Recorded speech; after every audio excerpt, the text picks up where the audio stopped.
teknisnya mungkin bisa lebih mudah. Jadi saya mencoba menanggapi decarbonization di Indonesia ini dari perspektif keteknikan, yaitu sistem tenaga listrik.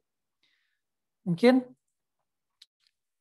untuk teman-teman, ini background aja awal, kenapa sih kita ada di situasi sekarang ini ketika kita ingin mengintegrasikan renewable energy, secara teknis kita harus memperhitungkan faktor-faktor apa saja. Sebetulnya itu berlandaskan dari fundamental bahwa listrik itu harus seimbang. Jadi dari dari pembangkitnya itu harus selalu seimbang dengan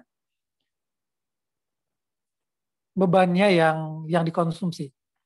Dan ketika ini dilakukan dengan menggunakan pembangkit listrik, misalkan hydropower yang mempunyai bendungan, kita tahu bahwa beban listrik pun berubah-ubah. Jadi di rumah tangga misalnya beban listrik itu akan berubah, ada peningkatan konsumsi yang tinggi di jam 7 pagi mungkin ketika mulai aktivitas, kemudian memuncak lagi di jam 8 malam ketika pulang dari bekerja, dan sangat sedikit di tengah malam ketika semua beristirahat.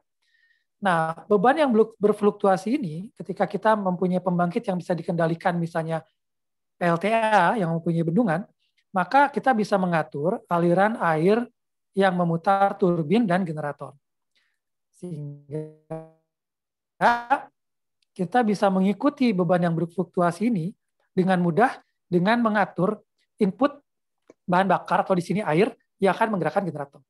Nah, ketika kita menggunakan panel surya,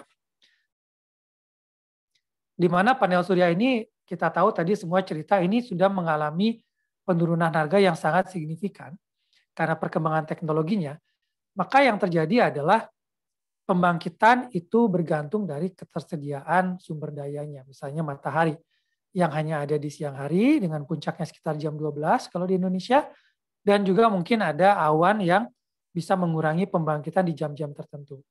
Sementara kurva beban tetap mengikuti perilaku dari konsumennya.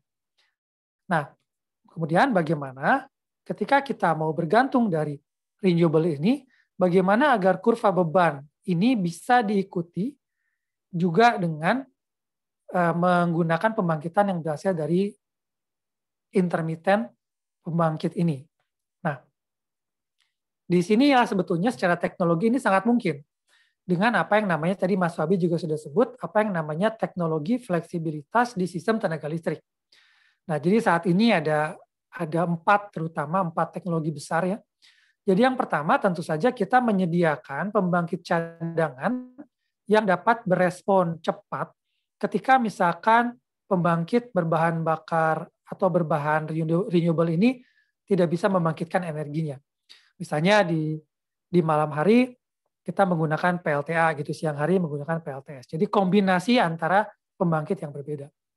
Nah, yang kedua tadi sudah disebut juga oleh Pamela, kita bisa menggunakan baterai, di mana baterai ini akan menyimpan energi ketika pembangkitnya lebih besar daripada bebannya, misalnya di siang hari dengan PLT surya yang banyak, kita simpan energinya di baterai dan kita gunakan misalkan di malam hari ketika bebannya lebih besar daripada pembangkit yang ada. Atau kalau skala besar pembangkit ini baterai ini bisa dalam bentuk misalkan yang kita sebut sekarang pump storage. Jadi kita memompa air ke bendungan yang ada di ketinggian di siang hari gitu ya misalkan, dan di malam harinya bendungan ini mengeluarkan airnya untuk memutar turbin, generator, dan menghasilkan listrik. Nah, yang ketiga tadi juga sudah disebut oleh Pamela dan Mas Fabi adalah jaringan. Tentu saja untuk memiliki fleksibilitas kapan kita akan mengkombinasikan pembangkit yang berbeda, kapan kita akan menyimpan pembangkitan dengan baterai, itu kita harus memikirkan jaringannya. Dan di sini kita harus menghitung di mana sebetulnya lokasi sumber dayanya, baik itu tempat pembangkit yang berbeda-beda, misalkan kalau kita menggunakan PLTA sebagai backup, PLTA-nya itu ada di mana sih? PLTA suryanya ada di mana?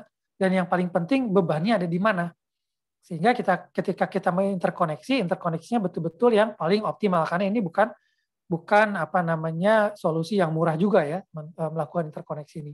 Jadi harus betul-betul spesifik beban, sumber daya, dan prioritas pengembangannya. Dan yang terakhir, ini adalah bisa juga kita dengan mengatur bebannya yang fleksibel.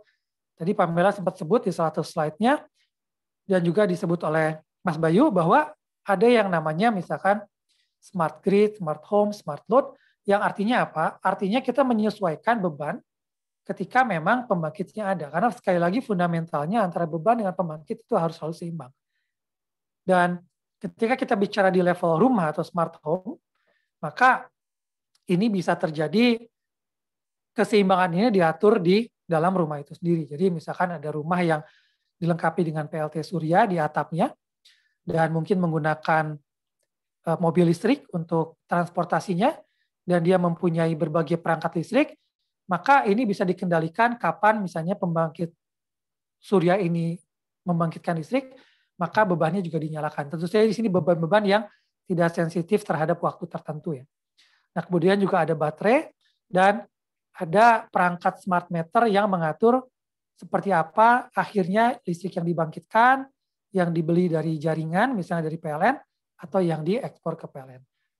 Nah, ketika kita bicara level smart grid, sebetulnya metodenya sama, teknologinya juga sama, dia ada, hanya mungkin levelnya lebih di level jaringan. Jadi kalau tadi pengendali di rumah tangga mungkin cukup dalam satu gadget gitu ya, ketika kita bicara sistem mungkin dia dalam satu computer room gitu. Kemudian peralatannya juga mungkin lebih banyak, electric vehicle-nya juga lebih masif, dan pembangkitnya tidak cuma PLT surya yang di atap rumah, tapi juga misalkan pembangkit angin atau biomas atau PLTA yang tersebar di jaringan.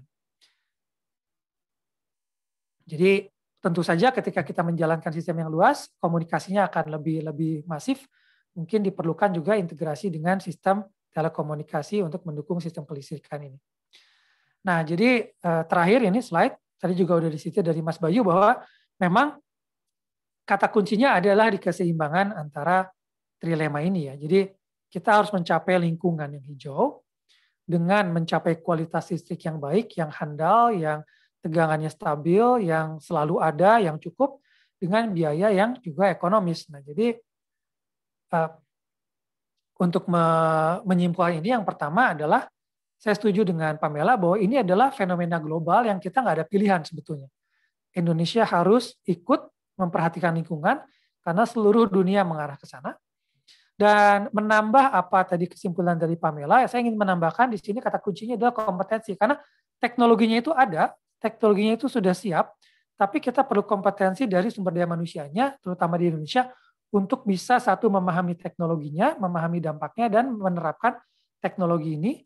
Dan ini adalah penerapan yang multidisiplin. Bukan cuma teknis, tapi juga ada faktor-faktor ekonomi jelas, faktor policy, dan faktor-faktor lainnya seperti sosial.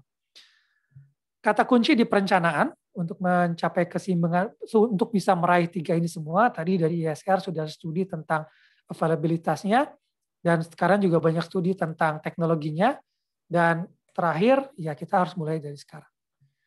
Mungkin ini, terima kasih, saya kembalikan ke Mbak Uli. Terima kasih.